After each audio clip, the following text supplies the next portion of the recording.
Going on, American truckers? How are y'all doing out there today? Got old Snapper here with you.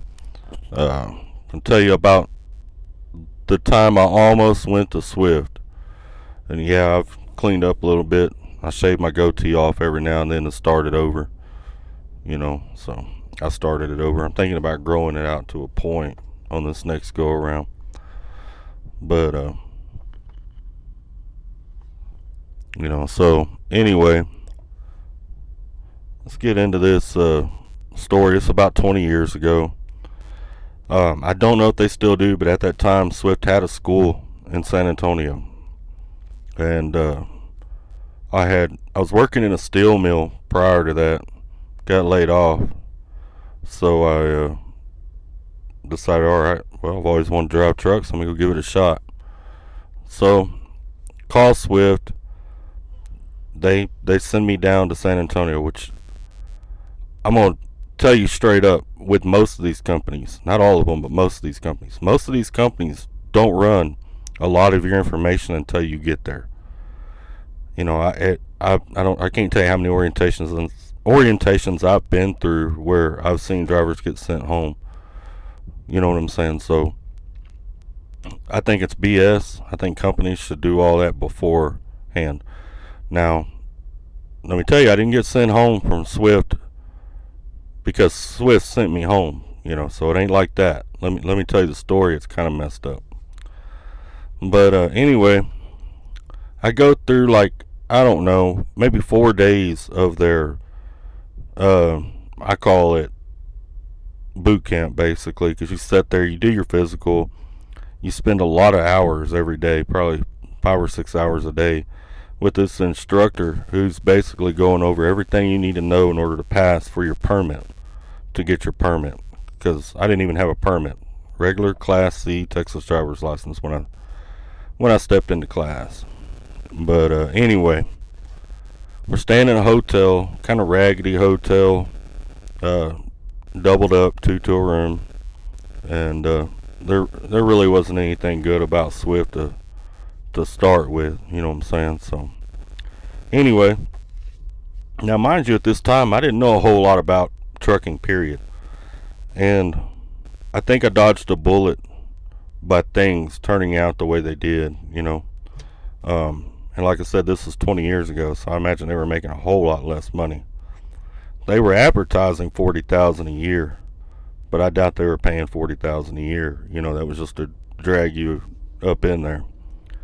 But anyway, I sat through these 4 days of class. On the 5th day, on a Friday, I remember that. I think it was Friday. Yeah. But anyway, on Friday, we were going to go to the driver's license office, take the test to get our permit. So they loaded all of us up on a bus, old yellow school bus, and they drove us to the driver's license office there in San Antonio.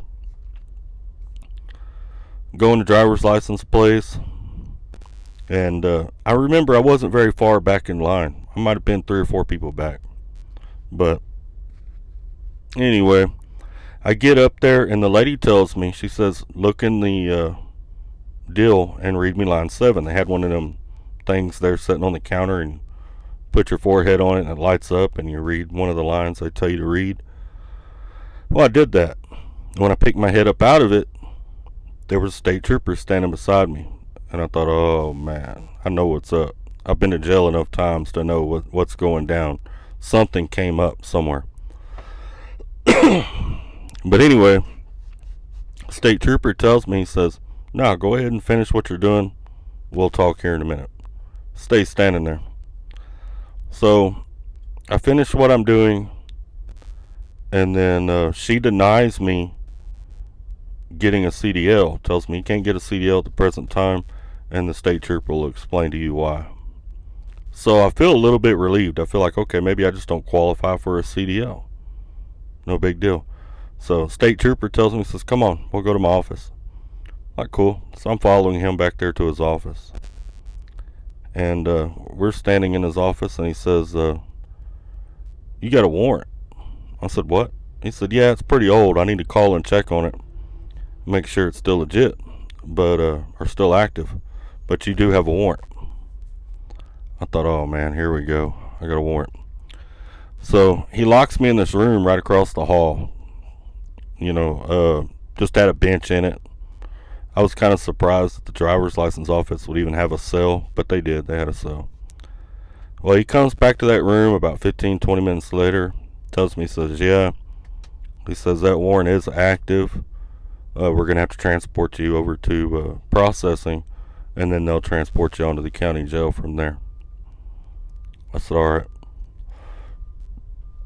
About an hour goes by. 2 marshals show up. They put me in cuffs, and it was winter time, so they at least kind of sort of covered me up that I was under arrest, because they put the jacket over my back, so it covered up my hands behind my back. But everybody still knew what was going on, because when I came out and I had a marshal on each side of me, they knew, yeah, he's going to jail. He ain't getting back on the yellow bus. He's not going back to Swift. But anyway, ended up getting down to processing. Got a warrant from out of county. It's out of Houston, so they won't release me. They won't give me bail. I end up sitting in jail, no bail. So they put me on the bus, transport me over to Bexar County Jail. I sat in Bexar County Jail and eventually transported out to Houston, Harris County Jail. And by the way, if any of y'all are wondering which one's worse, I honestly think San Antonio, at that time, San Antonio was worse than Houston. At the time I was locked up in San Antonio, there was a gang war going on between the Mexican Mafia and Tango Otojones. And it had that jail was on edge. They might even still be at war. I haven't been in jail in a while, so I don't know what all's going on with that. But it was pretty rough. A guy hung himself in his cell, probably 3 or 4 cells down from me. And of course, at that time, anytime I went to jail, I always go medium or maximum. I'm never in a dorm. I'm never on a camp. I don't get trustee status, so I got to deal with what I got to deal with on those levels, which, to be honest with you, sometimes isn't as bad because you're more controlled. You're locked down more, but you get more suicides and things like that.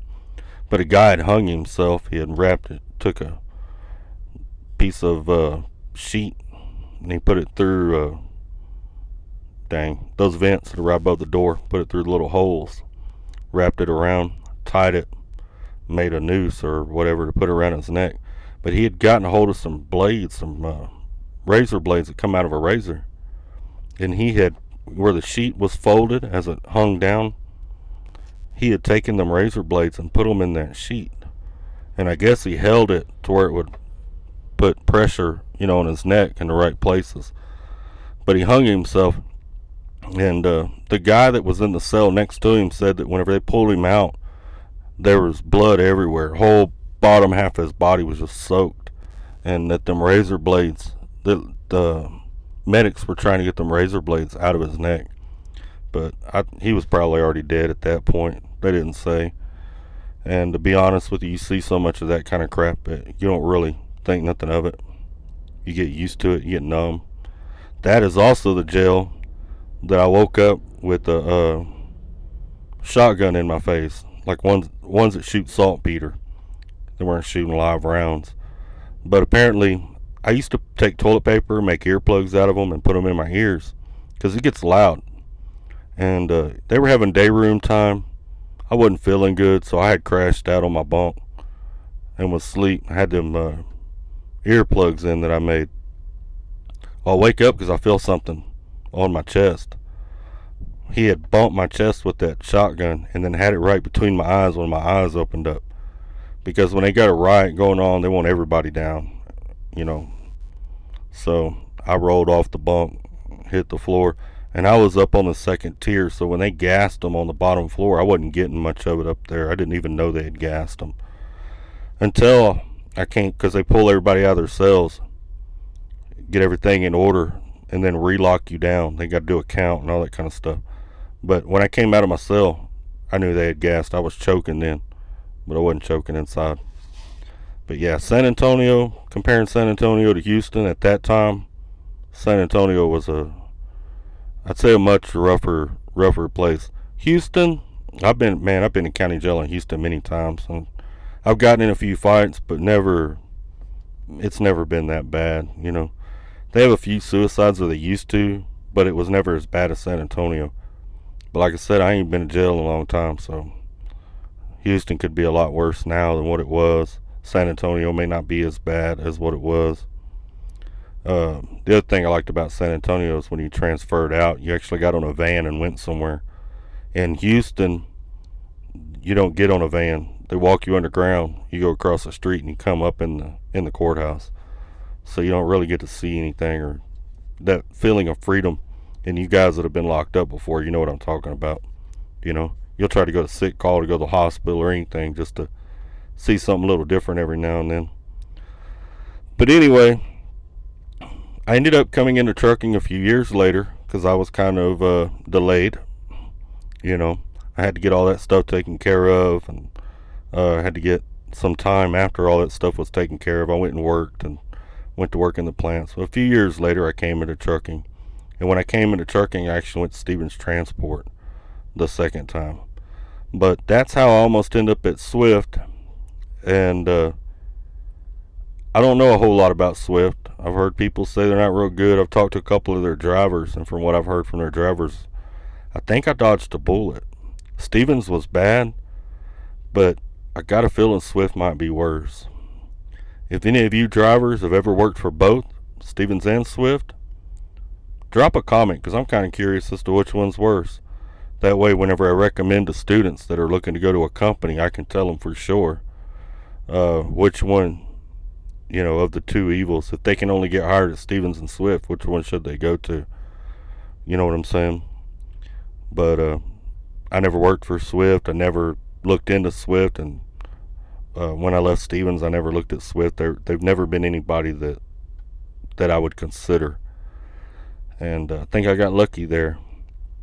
I don't know if it was better or worse than what I went through in jail, or if it was worth all that, but I think I got lucky and dodged a bullet. But anyway, hope y'all American truckers out there staying safe. Remember, we are a family. We stick together. I appreciate all of y'all that support my videos. Please like and subscribe, or whichever direction it is, each corner. You can check out some of my other videos. I got plenty of information out here. I just did a video not too long ago on the yard move regulations and things like that. But anyway, y'all stay safe, stay out of trouble. I look forward to seeing y'all out on the road. Any of y'all drivers that are currently driving, y'all see me in a truck stop, give Snapper a holler. And if you're fixing to come into driving, we look forward to seeing you out here. Stay safe, keep trucking.